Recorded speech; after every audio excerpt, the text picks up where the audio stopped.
Ia hanya ingin rumah tangganya bahagia. Tapi ketika suaminya berubah menjadi orang asing, satu-satunya tempat ia berlindung justru ayah mertuanya. Siapa sangka, perlindungan itu malah memicu tuduhan keji, hingga semuanya nyaris hancur. Namun dari luka dan kehilangan, muncul satu kejutan yang mengubah segalanya. Di video kali ini, kami akan menyuguhkan kisah cerita yang mungkin menarik untuk Anda simak. Semoga Anda dapat berimajinasi, berfantasi, dan terhibur di setiap cerita yang kami sajikan. Sebelum mulai ke alur ceritanya, jangan lupa nanti di-subscribe ya, lanjut di-like, tambah komen juga ya. Semoga para pendengar selalu diberi kesehatan, kebahagiaan, dan rezeki yang melimpah. Amin.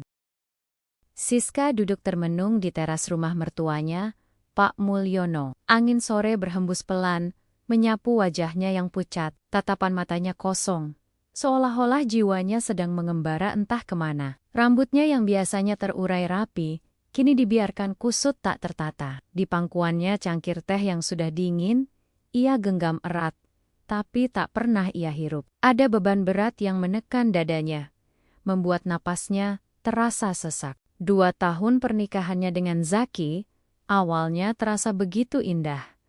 Seperti mimpi yang menjadi kenyataan. Ia mencintai Zaki sepenuh hati, menerima segala kekurangannya, dan berusaha menjadi istri terbaik. Namun kini, semuanya berubah. Hubungan yang dulu penuh tawa, kini dipenuhi diam, tuduhan, dan luka yang tak terlihat, tapi menggores dalam. Dari balik jendela, Pak Mulyono memperhatikan Siska dengan raut wajah prihatin. Hatinya mencelos setiap kali melihat menantunya bersedih. Ia tahu ada sesuatu yang tidak beres dalam rumah tangga anaknya, Zaki. Tapi yang membuatnya semakin geram adalah kenyataan bahwa Zaki, anak yang ia besarkan dengan penuh kasih, tega memperlakukan istrinya seperti itu. Siska bukan hanya menantu, melainkan sudah ia anggap seperti anak perempuan sendiri. Ia tahu betul bagaimana karakter Siska, lembut, sabar, dan penuh pengertian. Maka tak masuk akal baginya jika perempuan sebaik itu harus menderita hanya karena Zaki sedang kehilangan arah. Dalam hatinya Pak Mulyono bersumpah akan selalu melindungi Siska, apapun risikonya. "Sudah makan, Duk?" tanya Pak Mulyono, menyodorkan segelas teh hangat yang baru ia buat. Suaranya lembut penuh perhatian, seperti seorang ayah sejati. Siska menoleh pelan, mencoba tersenyum, meski wajahnya masih menyimpan jejak kesedihan. Ia menggeleng pelan. "Belum, Pak. Gak enak makan," jawabnya dengan lirih. Pak Mulyono duduk di sampingnya tanpa berkata-kata. Kadang kehadiran tanpa banyak bicara justru lebih berarti daripada 1000 nasihat. Ia tahu, Siska hanya butuh tempat yang aman. Tempat untuk bernapas sejenak dari tekanan rumah tangga yang kian menyesakkan. Pernikahan Zaki dan Siska dulunya begitu harmonis. Mereka sering terlihat mesra, tertawa bersama, bahkan hal kecil seperti masak bersama di dapur selalu diunggah ke media sosial mereka. Tapi entah mengapa, setelah 2 tahun berjalan, Zaki berubah menjadi pribadi yang asing. Ia mulai pulang larut malam, bersikap dingin, dan seringkali melempar kata-kata menyakitkan tanpa alasan jelas. Siska menahan semuanya, berharap itu hanya fase sesaat. Namun hari demi hari, luka itu makin dalam. Ia tak tahu harus mengadu ke siapa. Orang tuanya tinggal jauh di luar kota, dan ia tak ingin mereka khawatir. Maka, rumah Pak Mulyono lah yang menjadi satu-satunya tempat perlindungan. Pak Mulyono tak tinggal diam melihat perubahan sikap anaknya. Beberapa kali, ia menegur Zaki secara langsung. "Istri itu bukan boneka, Ki. Kalau kau capek, jangan jadikan dia pelampiasan," katanya suatu malam dengan nada serius. Tapi teguran itu justru membuat Zaki naik pitam. Alih-alih introspeksi diri, ia malah mulai menuduh ayahnya sendiri terlalu membela Siska. "Apa ayah ada hubungan sama dia?" bentaknya penuh emosi. Tuduhan itu seperti petir menyambar di siang bolong. Pak Mulyono terhenyak, matanya memerah, Tapi ia tetap tenang. Dalam hati ia sadar bahwa Zaki sedang terluka oleh egonya sendiri. Dan bahwa yang paling butuh diselamatkan sekarang bukan hanya Siska, tapi juga anak kandungnya yang kehilangan arah. Tuduhan Zaki benar-benar membuat Pak Mulyono terpukul. Tak pernah terbayang dalam benaknya bahwa anak yang ia besarkan dengan kasih sayang bisa mencurigainya atas sesuatu yang begitu keji. Ia diam tak berkata-kata kala itu. Bukan karena merasa bersalah, tapi karena tak ingin percikan api jadi ledakan yang membakar habis hubungan ayah dan anak. Siska yang saat itu mendengar dari balik pintu kamar merasa hancur. Bukan hanya sakit karena Zaki memperlakukannya kasar, tapi juga karena pria itu mulai mencurigai niat baik ayahnya sendiri. Air matanya jatuh begitu saja. Di hatinya ia ingin pergi, menjauh, dan tak lagi menjadi alasan pertengkaran antara dua orang yang saling mencintainya. Namun, justru dari luka itulah tumbuh tekad di hati Pak Mulyono. Ia sadar bahwa Siska butuh ruang aman, dan Zaki butuh pelajaran. Ia tak bisa lagi membiarkan semuanya berjalan seperti ini. Maka suatu malam setelah mendengar Siska menangis diam-diam di kamarnya, Pak Mulyono mengetuk pintu dan duduk di tepi ranjang. "Kalau kamu butuh waktu menjauh, ayah dukung," katanya dengan lembut. "Bukan buat kabur, tapi buat lihat apakah dia benar-benar masih punya rasa peduli atau sudah hilang." Siska pun mengangguk. Meski dengan perasaan berat, ia tahu yang akan ia lakukan bukanlah permainan. Ini pertaruhan hati dan masa depan rumah tangganya. Keesokan paginya dengan bantuan adik perempuannya yang tinggal di luar kota, Siska mengatur agar seolah-olah ia pergi ke tempat kerja kakaknya. Ia meninggalkan rumah tanpa pesan yang jelas. Pak Mulyono ikut menyusun skenario itu, memastikan semua berjalan aman dan tak mencurigakan. Siska menginap di rumah Pak Mulyono, diam di kamar belakang, tidak keluar, tidak menyentuh ponsel, dan tidak memberitahu siapapun kecuali ayah dan keluarganya sendiri. Semua ini bukan untuk menyiksa Zaki, tapi untuk menguji apakah hatinya masih peduli, ataukah ia benar-benar sudah menghapus Siska dari hidupnya. Hari pertama berlalu tanpa kabar dari Zaki. Ponsel Siska hanya bergetar satu kali. Sebuah pesan singkat yang berbunyi dingin. "Kamu mau kemana?" Tak ada kata sayang, tak ada tanya yang benar-benar ingin tahu. Seolah kepergian Siska bukan hal yang penting. Ia hanya duduk termenung di kasur rumah mertuanya, menatap dinding, mencoba menenangkan badai di dalam dadanya. Pak Mulyono pun tidak banyak bicara hari itu. Ia hanya menyiapkan makanan, sesekali mengetuk pintu, dan memastikan Siska makan, meski hanya sedikit. Hari kedua, situasi mulai berubah. Zaki mulai mencarinya. Ia menelepon beberapa teman Siska, bertanya ke adiknya, bahkan menanyakan ke tetangga apakah mereka melihat istrinya. Tapi belum juga ia datang ke rumah ayahnya. Pak Mulyono tetap tenang, seolah tak tahu apapun. Ketika Zaki akhirnya datang di sore hari, wajahnya tampak bingung dan lelah. "Ayah lihat Siska nggak?" tanyanya tanpa basa-basi. Pak Mulyono menghela napas dan menjawab pelan. "Kemarin sempat kesini, tapi katanya mau ikut kerja kakaknya di luar kota." Wajah Zaki menegang, tapi ia tak mengatakan apa-apa. Ia hanya mengangguk dan pergi begitu saja, meninggalkan Pak Mulyono yang memandangi punggungnya dengan perasaan campur aduk antara khawatir dan berharap. Hari ketiga menjadi titik balik yang mulai memperlihatkan goresan di hati Zaki.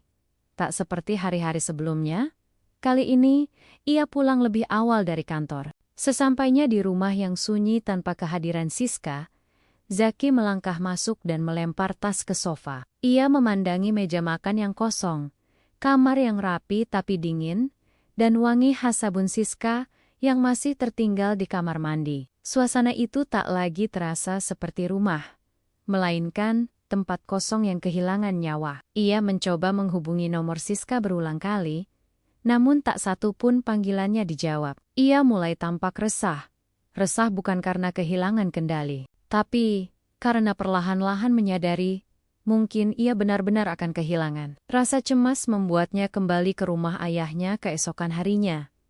Ia tiba dengan mata lelah dan rambut acak-acakan. Tak lagi menyembunyikan gelisahnya, Zaki langsung bertanya.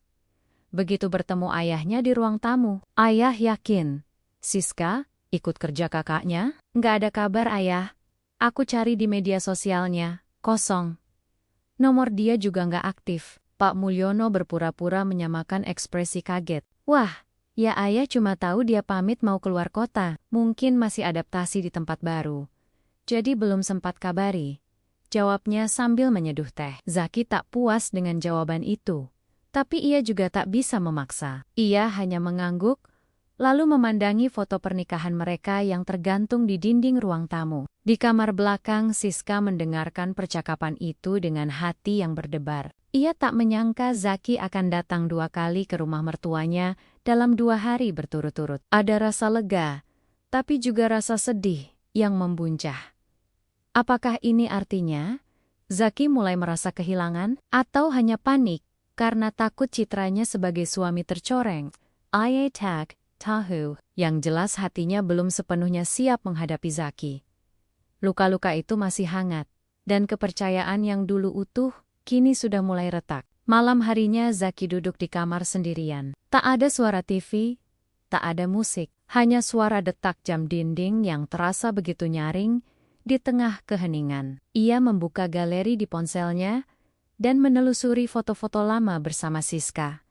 Tawa mereka, pelukan mereka, kebersamaan mereka.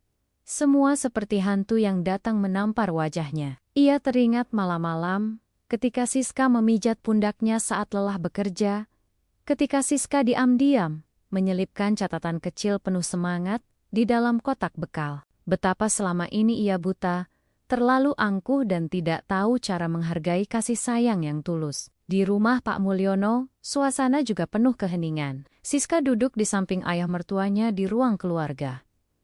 "Pak, Zaki datang lagi," katanya dengan pelan. Pak Mulyono menatap menantunya dengan mata tenang. "Iya, Ayah tahu.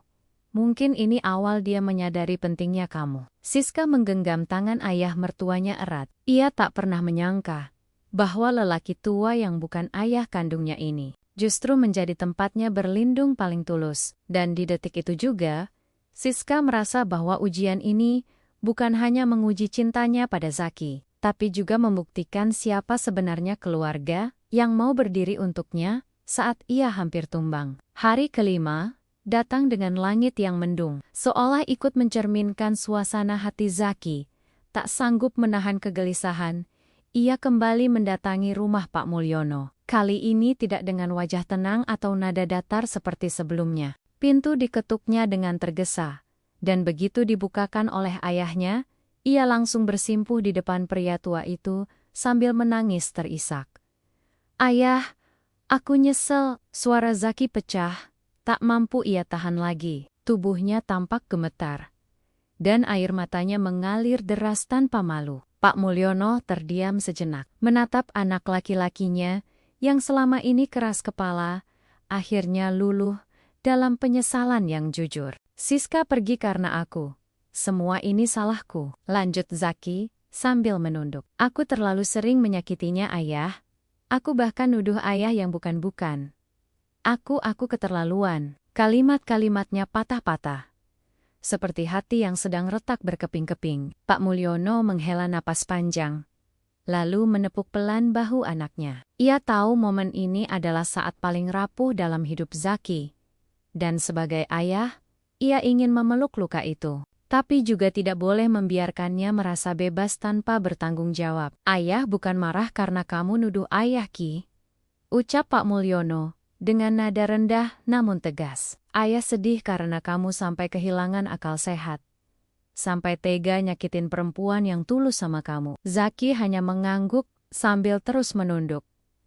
Tangisnya tak bisa dibendung lagi. Ia baru menyadari bahwa cinta bisa saja hilang bukan karena dihancurkan orang lain, tapi karena dibiarkan membusuk oleh sikap sendiri. Dan yang lebih menyakitkan, ia hampir menghancurkan 2 hubungan sekaligus, dengan istrinya dan dengan ayahnya. "Kalau kamu masih cinta sama Siska, kamu harus buktiin, bukan cuma nangis," lanjut Pak Mulyono. Siska itu nggak lari dari kamu. Dia hanya sembunyi. Buat tahu kamu masih mau cari dia, atau sudah nyerah. Kalimat itu membuat Zaki mendongak, menatap ayahnya dengan mata membelalak. Maksud ayah apa? Siska belum pergi keluar kota, tanyanya dengan terbata.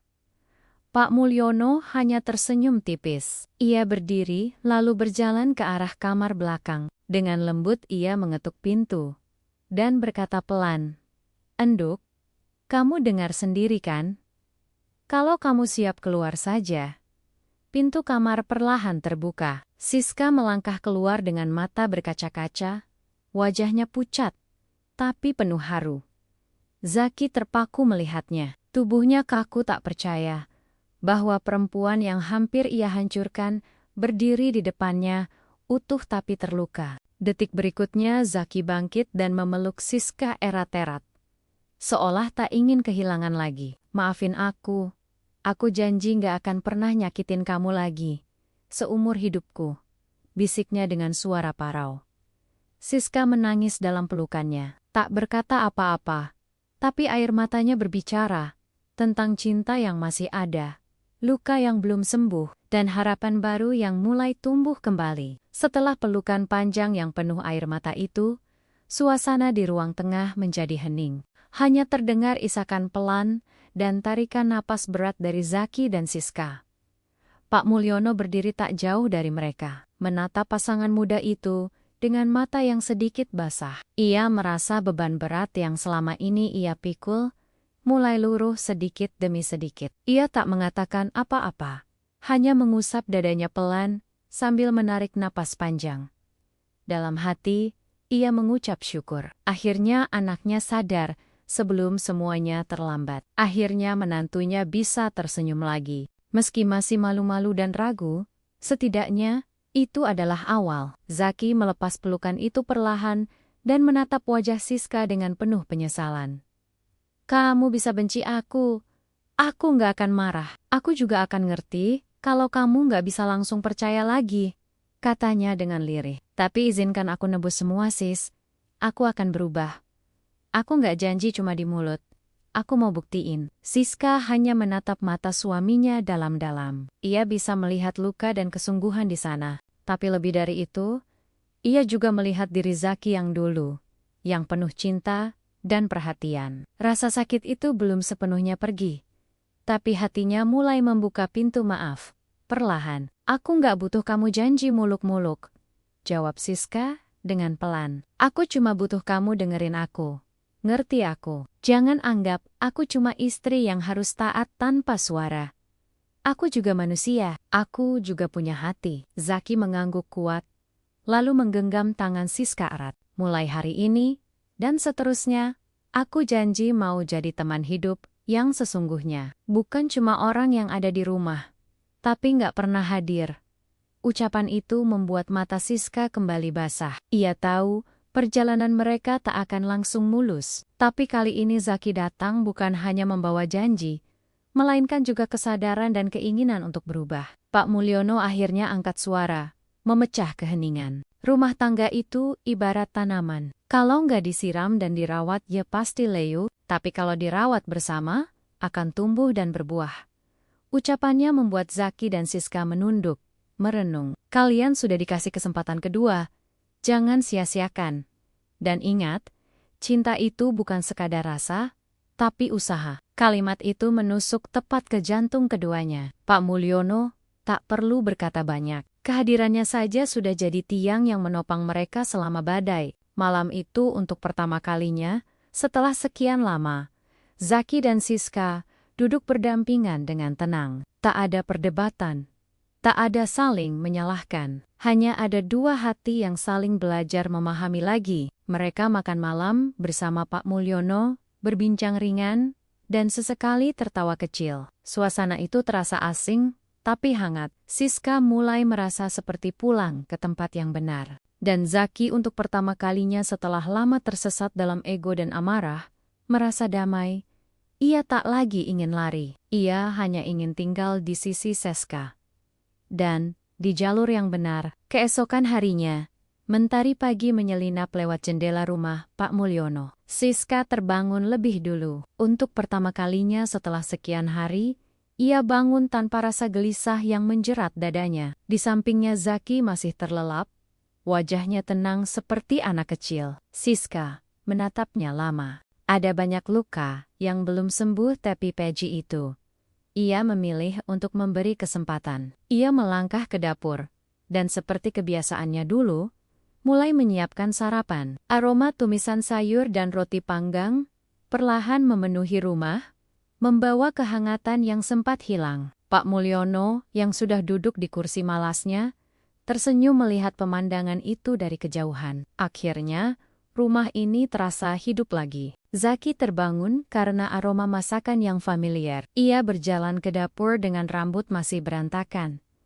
Lalu berhenti di ambang pintu. Siska berdiri di sana, membalik telur di atas wajan dengan cekatan. "Aku kangen lihat kamu kayak gini," ucap Zaki dengan pelan.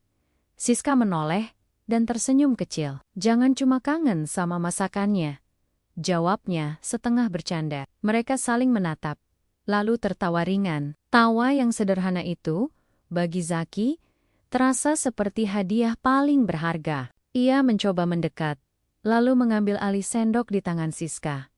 "Sekarang gantian aku yang masak. Kamu duduk aja." Zaki yang dulu tak pernah menyentuh dapur, kini berdiri di sana dengan niat belajar. Bukan karena terpaksa, tapi karena ingin berubah. Hari-hari berikutnya berjalan seperti proses penyembuhan. Zaki mulai belajar mendengar. Bukan hanya mendengar suara, tapi juga perasaan. Ia mulai bertanya, mulai berdiskusi, dan berhenti menganggap dirinya paling benar. Di sisi lain, Siska belajar membuka hatinya kembali, meski perlahan dan penuh kehati-hatian. Ia tak ingin terjebak dalam harapan palsu. Tapi ia juga tak ingin menutup pintu bagi perubahan yang nyata. Setiap sore mereka berjalan berdua, sekadar menyusuri gang kecil di sekitar rumah Pak Mulyono. Di sanalah mereka belajar bicara lagi, saling jujur, saling menampung luka dan tawa. Pak Mulyono melihat semuanya dengan mata yang bahagia. Ia tak banyak ikut campur, tapi selalu ada jika dibutuhkan. Sesekali ia memberi wejangan, tapi lebih sering ia hanya menjadi saksi. Saksi dari dua hati yang pernah retak, kini mulai bersatu kembali. Ia tahu jalan mereka masih panjang, namun ia percaya, selama keduanya mau berusaha dan saling merawat, cinta itu akan menemukan bentuk terbaiknya. Di suatu malam saat duduk di teras sambil menyeruput kopi, ia menatap langit dan bergumam pelan. "Terima kasih Gusti, karena tak semua yang patah harus dibuang.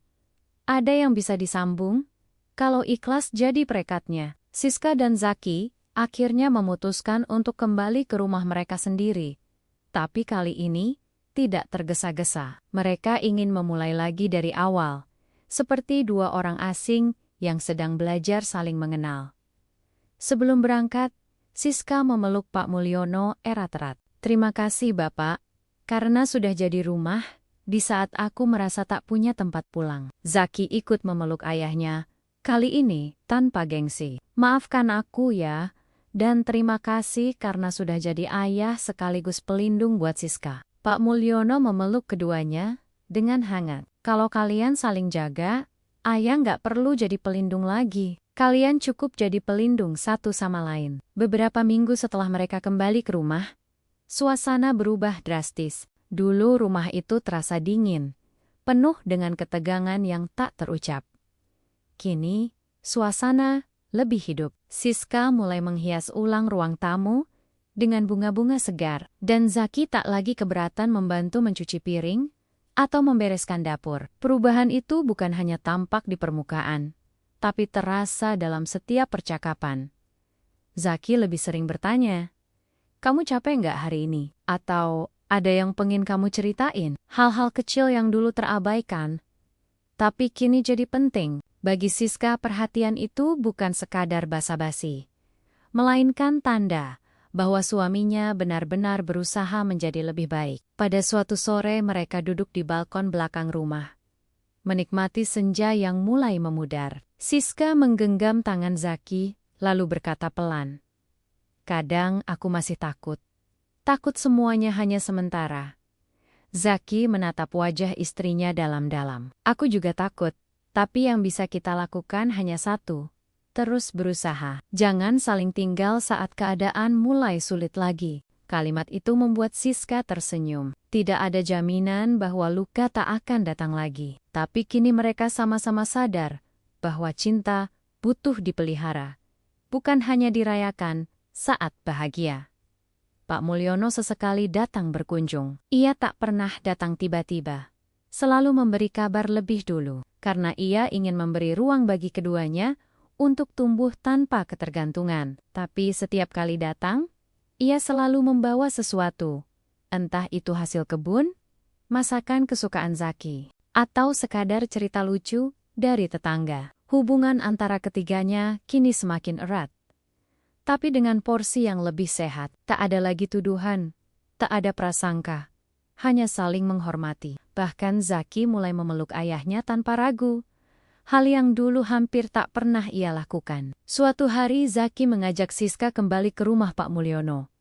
Bukan karena ada masalah, tapi karena ingin makan malam bersama. Di meja makan tawa, mereka mengalir deras, membicarakan hal-hal ringan, masa kecil Zaki yang konyol, dan kisah lucu waktu Siska pertama kali belajar masak. Di sela obrolan itu Pak Mulyono memandang keduanya penuh haru. Ia tahu perjuangan itu belum selesai.